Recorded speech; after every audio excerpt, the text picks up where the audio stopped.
The War for Mansoul by John Bunyan, as told by Ethel Barrett. Copyright 1998, Christian Light Publications Incorporated, Harrisonburg, Virginia. Surrender and Salvation. "Wield the sword!" The cry rent the air. Emmanuel gave the orders. Captain Boandrews, Captain Conviction, Captain Judgment, and Captain Execution marched up to Eargate, with trumpets sounding, colors flying, and with shouting for the battle. Captain Faith and Captain Good Hope and Captain Love joined them. The rest of Emmanuel's captains and their men deployed themselves around the town for the best advantages against the enemy. And the word was given forth, "Emmanuel!" Then an alarm was sounded in Mansoul, and the battle began. The slings whirled stones against the gates, against the walls, over the walls, and into the town. Every gate shuddered under the fierce assault. The artillery roared, and the dust rose, and the plains outside Mansoul trembled, and the sky clouded overhead, and the market square within was jammed with panic-stricken townfolk, both fighting and getting in the way of those fighting, and the castle rocked on its foundations. "Wield the sword!" Captain Boasting was slain. Boasting, who thought that nobody could have shaken the posts of Eargate. "Wield the sword!" Captain Secure was slain, and Captain Bragman, and Mr. Feeling, and Mr. Love No Good, though his death was lingering. And Wilby-Will was completely daunted, unable to do what he wanted to. His leg was badly wounded, and his head was in a whirl. "Wield the sword!" Mr. Illpause received a grievous wound in the head. Some say that his brain pan was cracked. And old Mr. Prejudice fled, along with Captain Anything. Diabolus made a desperate last-ditch stand. "If it's peace and quiet you want, I have terms now you'll be pleased with," he screamed to Emmanuel from the city wall. "Nothing can be regarded that you propose," said Emmanuel. "Nothing is done by you but to deceive." "Draw off your forces! All bend Mansoul to your bowl!" "How flexible and convenient are your ways," said Emmanuel. "How often you change and rechange." "Make me your deputy. I'll persuade them to be religious. I'll show them where they have erred and that transgression stands in the way of life. I'll show them the holy law to which they must conform. All the while knowing that man's greatest proficiency in keeping the law will amount to nothing," said Emmanuel. "I'll make them reform." "You'll make them reform? You, the head of the Reformation? Diabolus, a corrector of vice? To make sure it all works, I myself, at my own expense, will set up and maintain a ministry. I promise you it will be sufficient." "Sufficient ministry?" said Emmanuel. "Who is sufficient? My grace is sufficient for my ministers. My strength is made perfect in their weakness. Besides the ministry, now you would transform yourself into an angel of light and be a minister of righteousness," said Emmanuel. "And no wonder. You are too easy to recognize when you show your cloven hoof, but in white you are seen but by a few." "Besides the ministry, I'll set up lectures," Diabolus went on desperately. "Once a week. I will set up my own standard. Twice a week. I did not come to deliver Mansoul by works. I have come to reconcile them to my Father." Diabolus said nothing. "Deceit was your first card, and it's the last card you have to play," said Emmanuel. Diabolus just stared for a moment. "We understand each other," he said at last. "Deceit is the last card I have to play. There is nothing more to say." "I will possess this town," continued Emmanuel, "and I will make it new, and it shall be the glory of the universe." But Diabolus had turned away, his heart bursting with hate and rage. Back in the town, he screamed orders to his warlords. "Muster your forces! Muster your forces!" "It's no use," they cried. "We can't win." "Then fight the Mansoulians," he shrieked. "Do what mischief you can in here." And the golden slings came faster, and artillery roared overhead, and the battle cry got louder. "Mansoul is won!" some of the townspeople were shouting. At last Diabolus had to concede defeat. He rounded up his warlords, and they made a dash for the castle. Just as they bolted the door, they heard it. "Eargate is broken open!" The cry went through the town. "Eargate is broken open!" People scrambled up one street and down another, each heading for his own house. Their former champion, Diabolus, was nowhere to be found. The town shook with the sound of trumpets and the shouts of victory. Mansoul has won! Mansoul has won!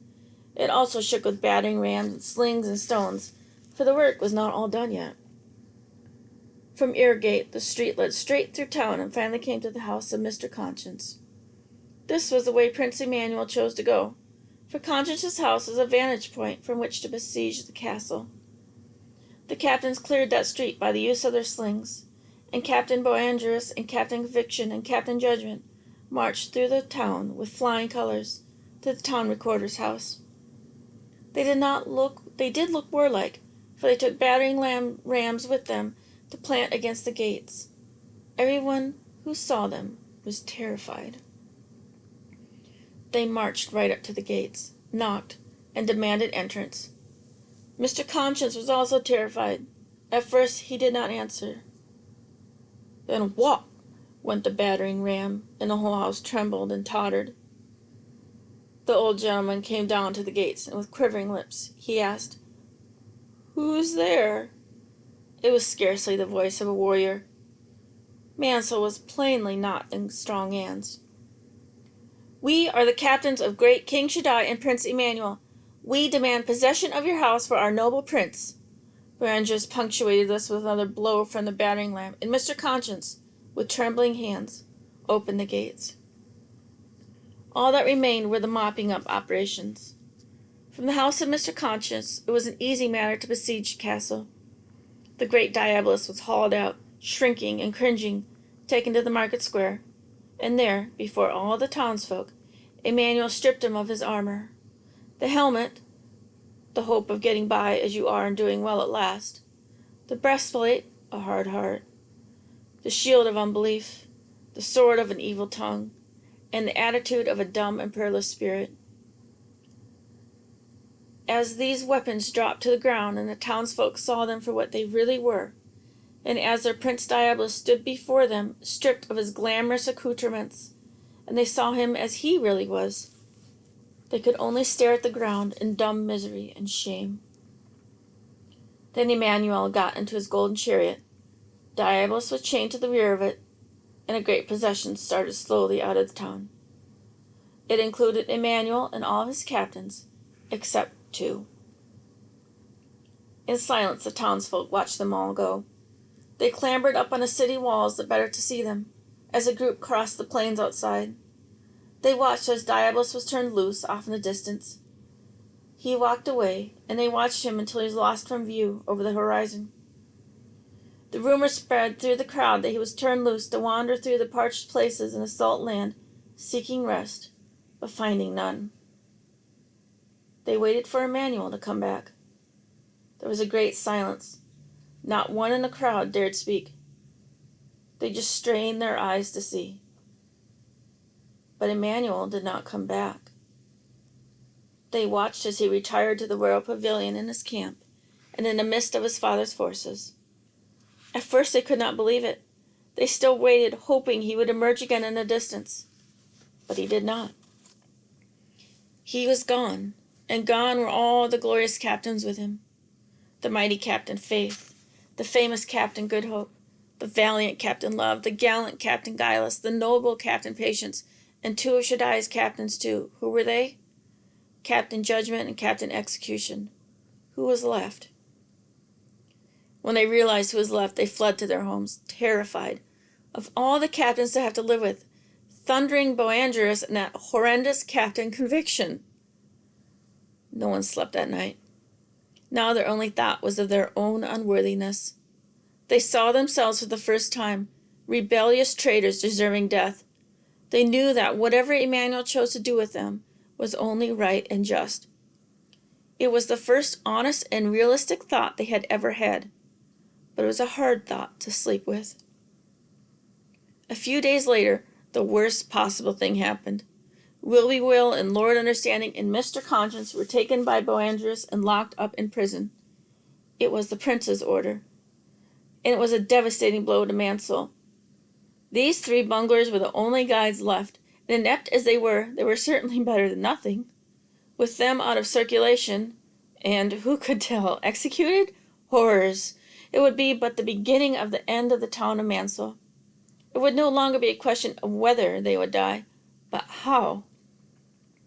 Even so, they drew up a petition to send to Emmanuel, and sent it by Mr. Desires Awake.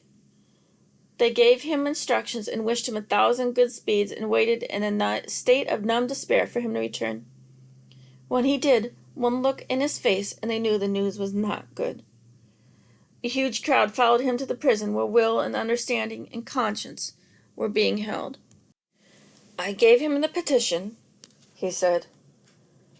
They waited, silent, and he turned away.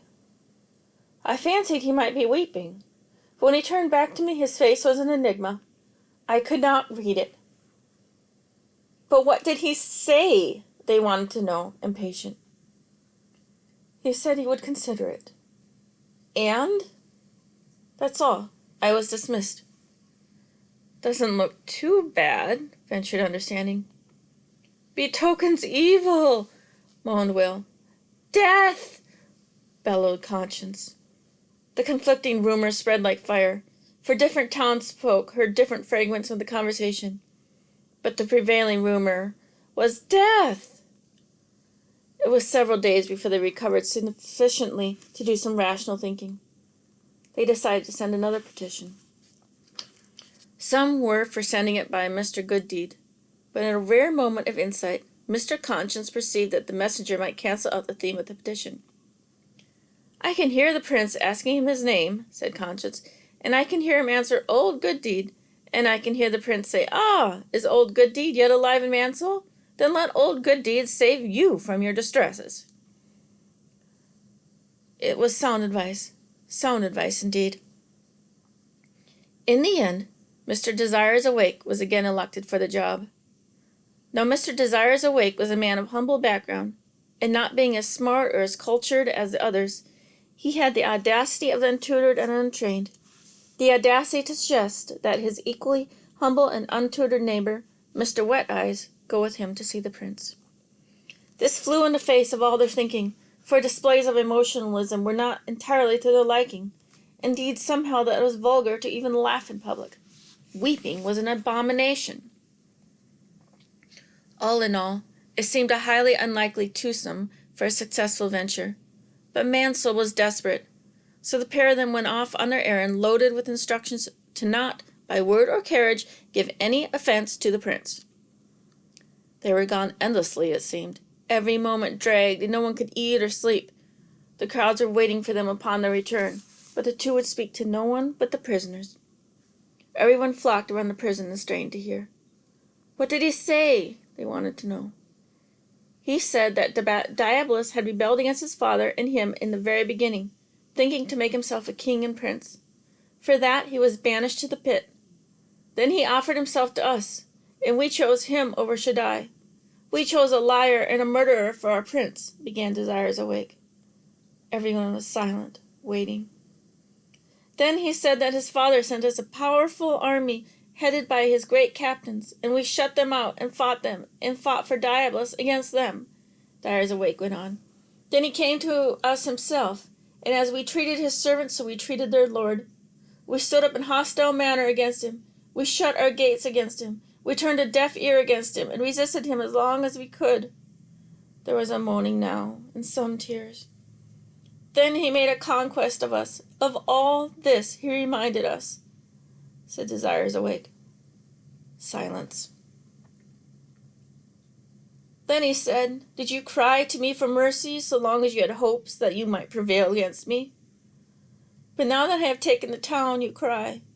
But why did you not cry before, when the white flag of my mercy and the red flag of justice were sent up? Now that I have defeated your Diabolus, you come to me for favor.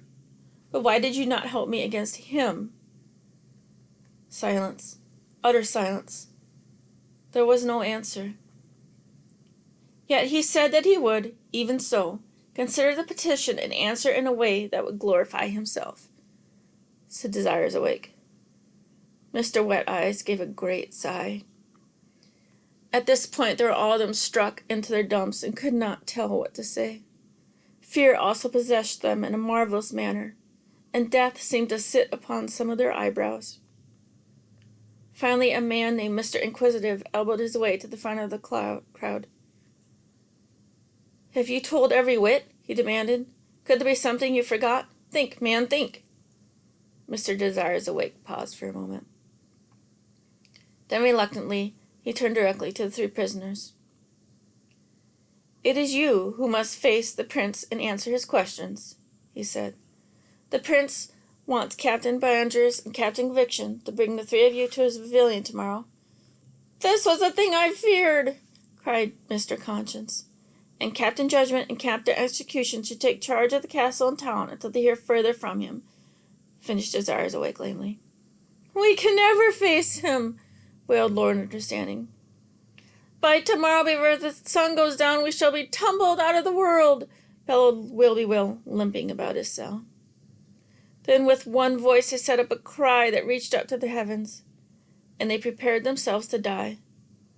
All Mansoul concluded that it was only a matter of time. The town spent that night in mourning and sackcloth and ashes. What a sad procession the prisoners made next morning. Captain Conviction bringing up the rear, the town of Mansoul showed themselves upon the wall, all clad in mourning weeds, to watch them go. As they got to the pavilion, the prince had ascended a throne of state and sent for them to be brought in. When they faced him, they fell to the ground. "Bind the prisoners standing upon their feet," said Captain Boanerges, and they stood trembling before him. His burning look demanded nothing less than complete honesty. "Are you the men who used to be the servants of my father Shaddai?" he said. "Yes, Lord." "And you suffered yourselves to be corrupted by Diabolus?" "We did more than suffer it.